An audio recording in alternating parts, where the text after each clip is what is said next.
ঘরের পাশে গরিব, অভাবের তাড়নায় পানি খাইয়া রোজা রাখে, পানি পান কইরা রোজা ভাঙে, খালি মুড়ি খাইয়া রোজা রাখে, খালি মুড়ি খাইয়া রোজা ভাঙে, ওই মানুষটার খোঁজ খবর না নিয়া তুমি আল্লাহ রসুলের খুঁজে চইলা গেলা মক্কা মদিনা।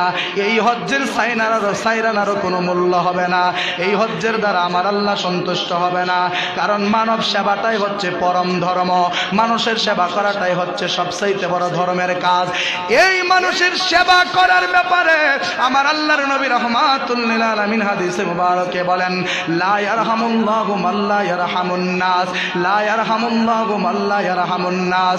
নবী ডাক দিয়া বলে, উম্মত রে আমার উম্মত, লা ইয়ারহামুল্লাহ, আল্লাহ তার উপরে দয়া করে না, আল্লাহ তার উপরে রহম করে না, মান লা ইয়ারহামুন নাস, যারা মানুষের উপরে দয়া করে না। এই রমজানে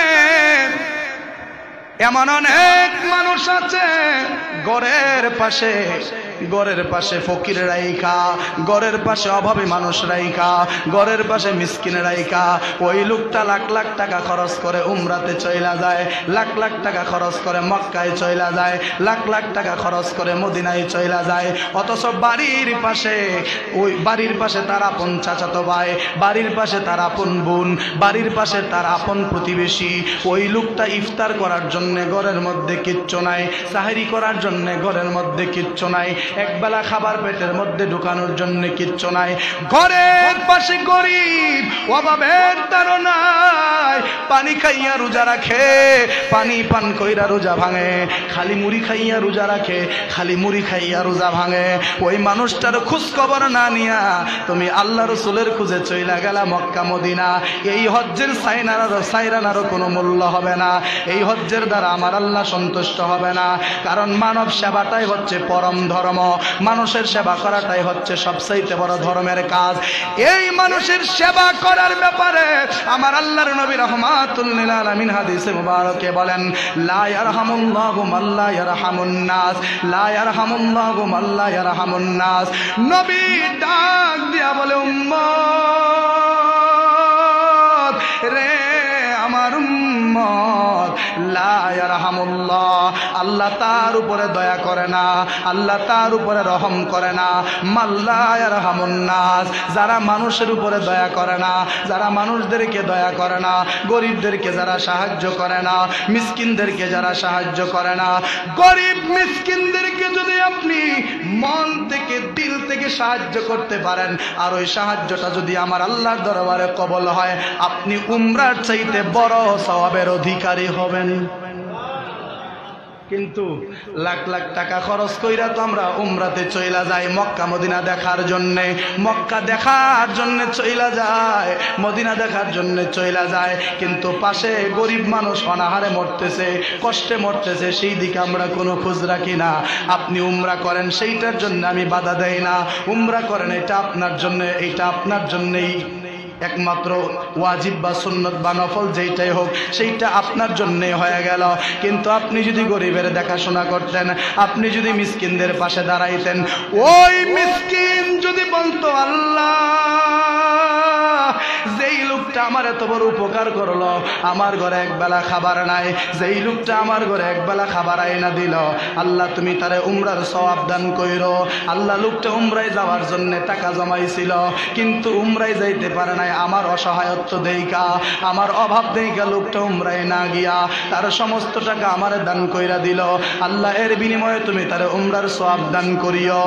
ওই গরিব লোক যখন দিল খুইলা আল্লাহর কাছে দোয়াটা করত, আপনি উমরায় যাওয়ার কারণে উমরা কবুল হইতেও পারে, নাও হইতে পারে।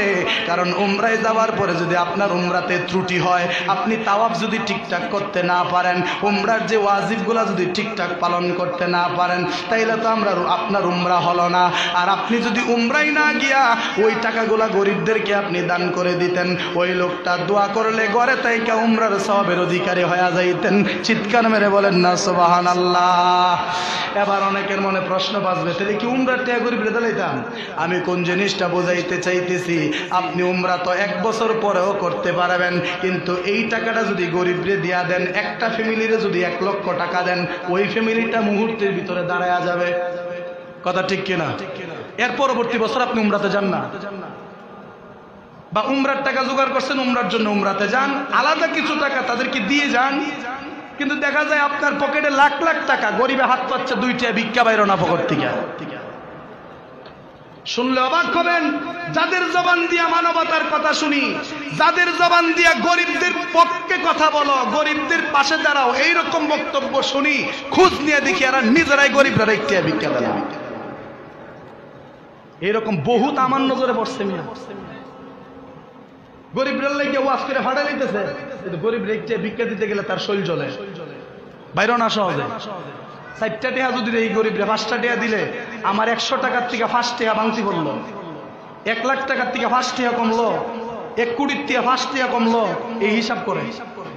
আর আমরা যারা দিন আনি দিন খাই ওই 5 টাকা। আমি দেখছি গরিবরা ভিক্ষা বেশিরভাগ গরিবরা ওই দেয়। কথা ঠিক না বেঠিক? তো আমি ধনীদের বিরুদ্ধে বলি না, তারাও দেয়। যদি তারা তাদের জাকাতের টাকা, ফিতরার টাকা ঠিকঠাক ভাবে গরিবরা দিত, দেশে কোনো গরিব থাকলো না। নবীর জামানায় নতুন নতুন যখন জাকাতের সিস্টেম চালু হয়েছে, নবীজি বললেন তোমাদের ধন সম্পদ থেকে গরিবদেরকে জাকাত দাও। এই কথা যখন রাসূল বলে দিলেন, সাহাবায়ে কেরাম এমন ভাবে জাকাত দেওয়া শুরু করলেন যে জাকাতের টাকা দিতে দিতে 1-2 বছরের ভিতরে যারা গরিব ছিল এরা সবাই জাকাত দেউন্নার মতো ধনী হয়ে গেছে।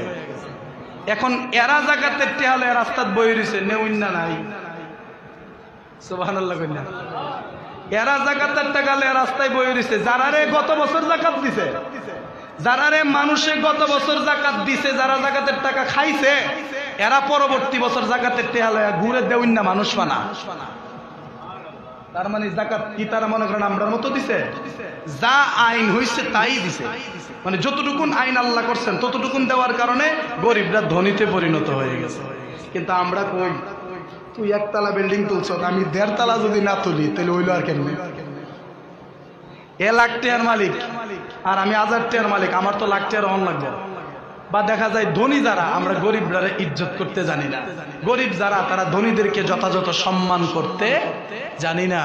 এই জন্য মূলত আমরা এই অবস্থা। যদি আমরা এই চিন্তা করতাম আমিও মুসলিম, সেও মুসলিম, সে গরিব আমি ধনী, আল্লাহ এরকমটা করলেন কেন? আল্লাহ আমাকে দিয়ে দিলেন সব, এই লোকটারা কিচ্ছু দিল না। হয়তো আল্লাহ এমনটা ভাবছেন যে আমাকে দিলে আমি ওই বান্দাটাকে দেব। কথাটা ঠিক কিনা? যে আল্লাহ তাকে দেয় নাই কিন্তু আমাকে দিছে, দিয়ে আল্লাহ আমাকে এই কথা বলছে যে তুই দিস আমার ওই বান্দাটা দেয়। তার মানে তার রিজিকটা আল্লাহ আমার মাধ্যমে রাখছে, তা আমি তারা না দিয়া কেমনে খাই? এইরকম চিন্তা যদি আমরা সবার মাথায় থাকতো, সব গরিবরাই মোটামুটি ভাবে শান্তিতে চলতো। কথা ঠিক কিনা?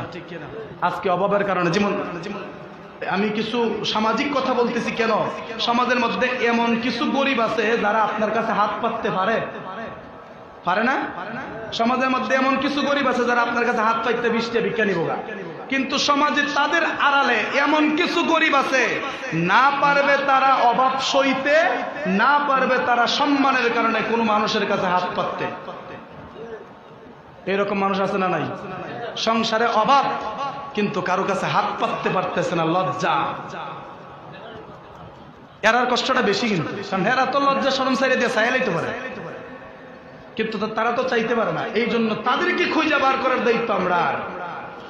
এই জন্য অনুরোধ করব, এইরকম মধ্যবিত্তর মধ্যে যারা গরিব আছে, যেমন গত বছর মাল সম্পদ ছিল ভালোই, কিন্তু এইবার একটা দুর্ঘটনায় পইরা ব্যবসাটা আগুনে জ্বলে গেছে, গরু ছাগলগুলি মরে গেছে, হঠাৎ করে অভাবের মধ্যে পড়ে গেছে। আপনি তারে ফিতরার টাকা দিয়ে দেন এই বছরের জন্য, সমস্যা নাই।